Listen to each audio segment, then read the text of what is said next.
Is this the most exciting news? Chief Applegate arrests Father Sullivan at midnight mass for curfew violation. What? Not that. Here, this. Mayor Donna Garland to direct Romeo and Juliet at Marlowe Community Theater. Yeah. Hey, Donna, congratulations. Thanks. Have you ever directed anything before? No, but I had something that made me a natural for the job. What? Nobody else wanted it. I can see why, too. Kyle has called me 3 times this morning already. He wants to do Romeo and Juliet as a Western. But soft, little lady. What light through yonder window breaks? It is the east, and Juliet is the sun. Bye, Yemeni. Kyle, forget about it. We are not doing Romeo and Juliet as a Western. That is the stupidest idea you've ever come up with. It is not. I've come up with much stupider ideas. Anyone can see that Romeo and Juliet should be a rock musical. Should not. Starring a certain talented musician whose name begins with the initial Mick. Forget it. I'm already working on lyrics. Listen. Last night we got married, or so it was said. Now the honeymoon is over, because today we're dead. Do me a favor, Mick. Try that out on the road for about a year, okay? And take Tex Shakespeare here with you. Now who has the stupidest idea? Is not. It's true. Is not. Cheerios! Cheerios! Wherefore art thou? Cheerios? At 2, Evie? By my leave, mother. Sit thee down while I get thee on toasted bagel. Wouldn't by any chance be interested in playing the part of Juliet. Wouldst thou? What maketh you say that? Look it, honey. I would love to give you the part, but there are a lot of other girls who want to try out, and I can't give special treatment to members of my family. Okay, Donna, listen to this one. Oh, Julie, baby, your lips I wanna mash, but I can't climb up the balcony. My tights give me heat rash.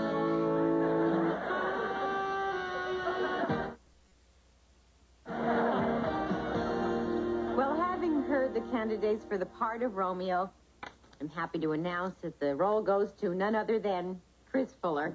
Thank you. Yes. And I'd like to thank our other candidate. I would like to thank our other candidate, Mr. Morris Klein. That's you. That's you. Yeah, thank you for coming all the way from Sunset Haven Retirement Home. Tough break, Mo. And I guess that's showbiz. Thank you.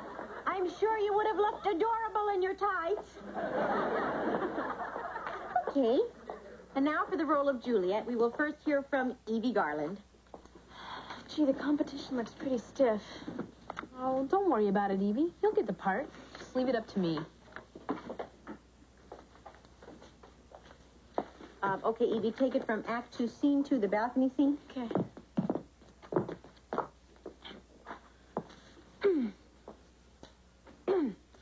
Romeo, Romeo, wherefore art thou? Romeo? Boy, I sure pity the girl who kissed Pick for Juliet. See that guy over there? The one who's playing Romeo? Mm-hmm. He eats raw garlic 3 times a day and does not believe in brushing his teeth. The last girl he kissed is still in a coma. You see those M&Ms he's eating? He keeps them in his socks. Hey, care for an M&M? What's in a name? That which we call a rose by any other name would smell as sweet. Thank you, sweetheart. I mean, Ms. Sweetheart. I mean, Ms. Garland. Okay, who's next? Where are the other Juliets? Beats me. Well, honey, I guess that means you get the part. But no one else tried out. Oh, don't feel bad, Evie. That's how I got to be director. Yeah, you're lucky you didn't have the fierce competition I did. What about you, Lindsay? Forget it. In the 2nd grade play, I was a dancing centipede. I was so awful, my teacher said I had 200 left feet. Come on, Lindsay, please do it for me, so I can win fair and square. Oh, all right.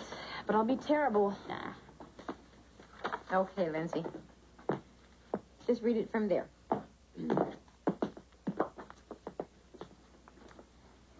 Enter Juliet, above, at window. No, sweetheart, no, that's the stage direction. Just read the dialogue. Romeo, Romeo, wherefore art thou, Romeo? Deny thy father and refuse thy name. Or if thou wilt not, be but sworn my love, and I'll no longer be a Capulet. Gee, Lindsay, that was pretty good. So, who gets the part? Boy, what am I going to do? Lindsay was so much better than Evie, I had to give her the part. But I know I'll break Evie's heart. Honey, you had to give the part to Lindsay. Evie can't get special treatment just because her mother's in a position of power. Why not? It works for Prince Charles. Come on, Donna. I know. I have to tell her. By the way, honey, it's not too late to dump Chris, and cast someone else as Romeo. Somebody tall and dark and Antarian.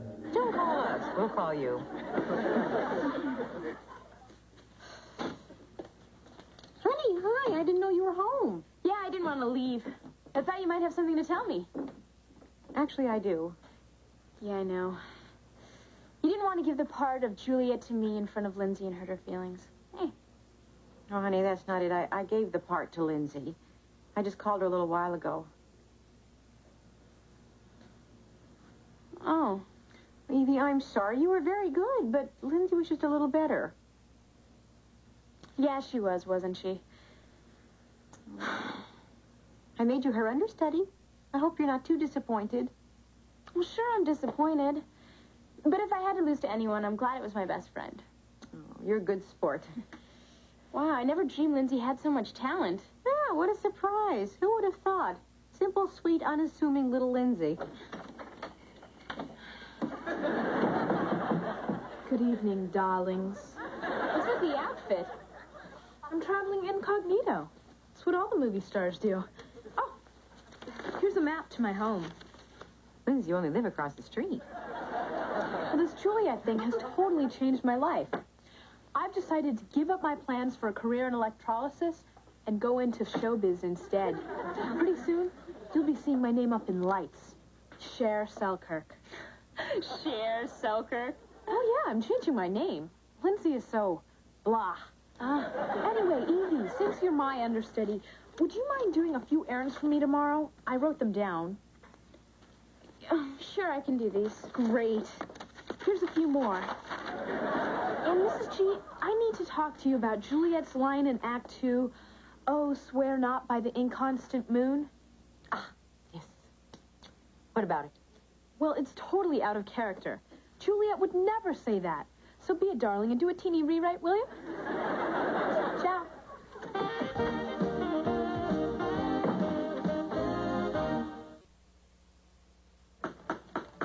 Yeah, Donna practically begged me to play the part of Romeo, but, well, I couldn't take time off my hectic schedule. Well, tonight's a big night, huh, son? Yep. Opening night.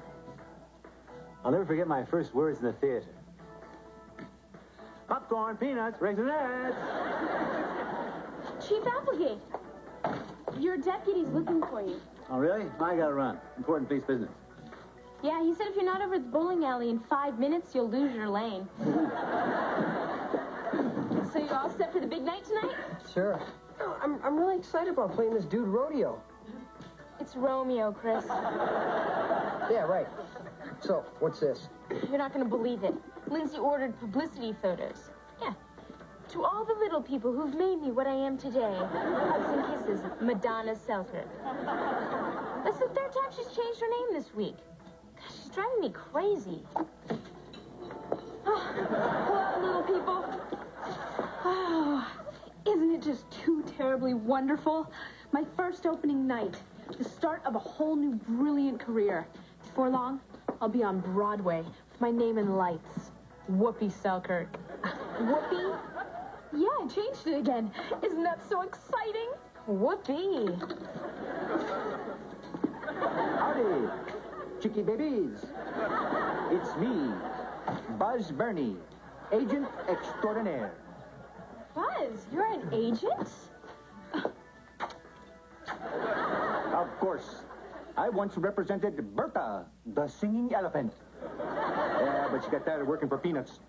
I also represented a world-famous flea circus. But unfortunately, last year, they retired. The fleas retired?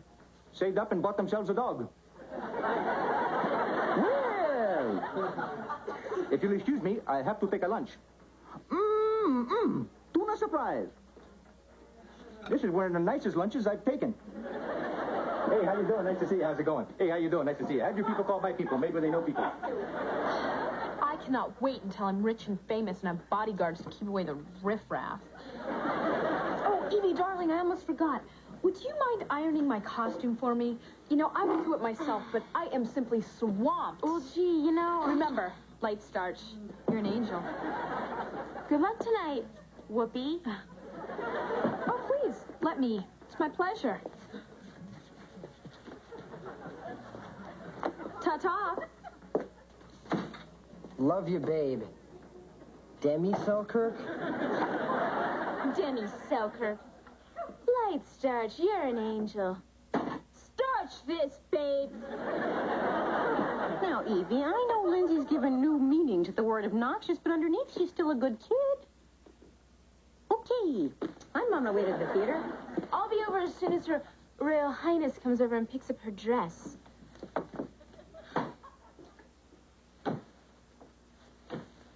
Romeo, Romeo, why thou not dumpest Juliet and go out with her cute understudy? Hi, Evie. My dress ready yet? Just finished. Oh, thanks. Hey, you know, you're really good with this manual labor stuff. Anyway, I wanted to read you the speech I'm going to give after the play tonight. I want to hear what you think of it.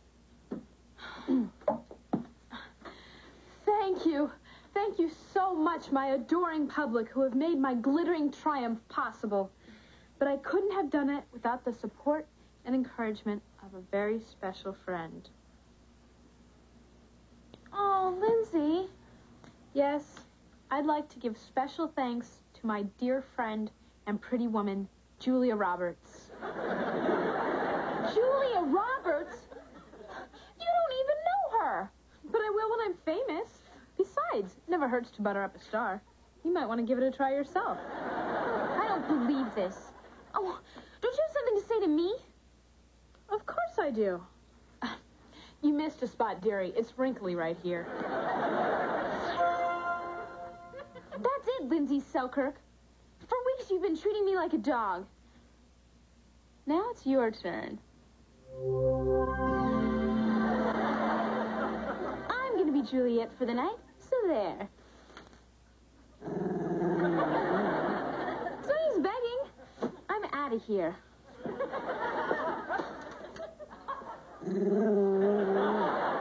Can't just leave her here like this. I know. There. Just what you deserve. Beef byproducts.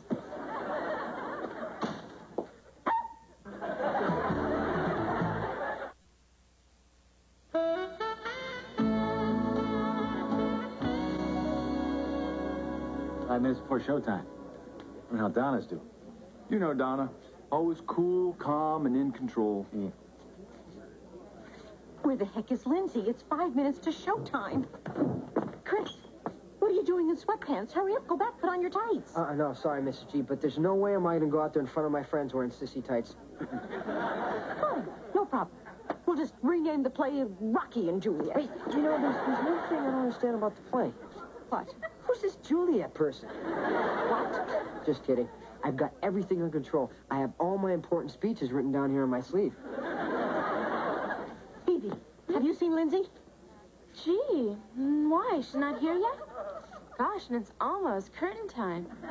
Well, that's it. There's only one thing to do. You're going to have to go on in her place. What? Mm-hmm. This is so unexpected. But you know what they say in the theater? No flash pictures. The show must go on. Hurry up, go get ready. What light the yonder window breaks? Ah, it is the east. And Juliet is the sub. I mean sun. Romeo, Romeo, wherefore art thou, Romeo?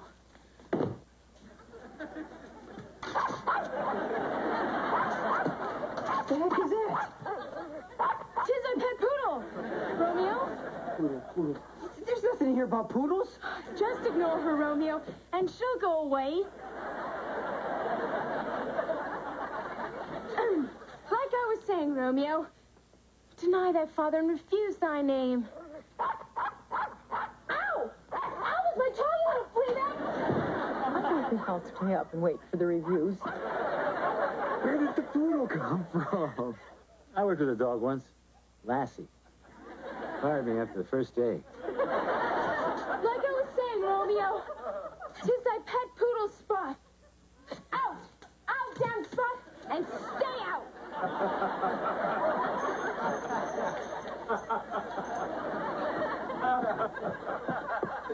There will be a slight pause for some technical difficulties. Look, I gotta go back to wardrobe. The rest of the play is written on my other shirt. All right, Lindsay, I've had enough. Lindsay? Evie Ethel Garland, what is going on here? Mom, Lindsay was being so awful, I had to gleep her into a dog. A dog? That dog? I'm sorry. I know I ruined the play. We will discuss your misuse of powers later, young lady. Right now, there's only one thing for you to do. Leap us to Tahiti so we'll never have to face these people again? No. But it's an excellent second choice. Right now, you have to gleep Lindsay back. All right.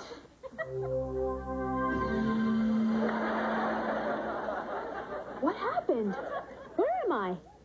Why is my nose cold? You fell asleep. Yes. I fell asleep? And, I had to take over your part. Oh, what a bitter disappointment for the audience. Yes, well, you're just in time for your balcony scene. Yeah, Evie, go with Lindsay. You better let her get into that costume. Okay. Well, this is a mess. Does Evie have time to iron it for me? Should have gone for that Tahiti thing.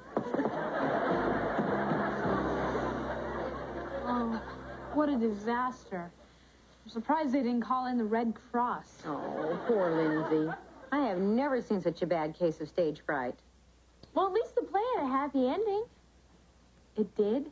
Yeah, everyone was glad it was over. Evie. Sorry. No, she's right. That was terrible. Now, Lindsay, you can't blame yourself. You worked very hard. No one can accuse you of dogging it. Well, in the words of William Shakespeare, parting is such sweet sorrow. Hopefully we'll all forget about this by tomorrow. Lindsay, you weren't so awful. Come on, Evie. People were asking for their money back with interest. That's because they saw it under bad conditions. Yeah, the curtain was open. What about all that snoring through my love scene? Look, I'm sure Chris didn't mean to fall asleep. Everyone hated me. That's not true. At your curtain call, you got 5 bouquets of roses. Yeah, but I paid for 10. No, you're being sweet to me, Evie. I don't deserve it. Not after the way I treated you. I don't know what came over me. I guess it was the first time anything really exciting ever happened to me. I just let it go to my head. Look, forget about it. All right? I have. Come on, let's get something to eat. I'm starved. Evie, you are my best friend in the whole entire world. Except, of course, for Julia Roberts.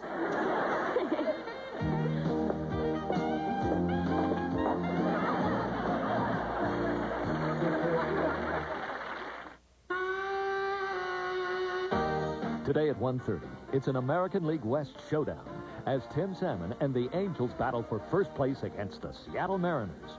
Catch the final game of this exciting 3-game series today at 1:30 live here on LA's baseball station, Channel 5. And now Charles goes on a date he'll never forget. Charles in Charge is next.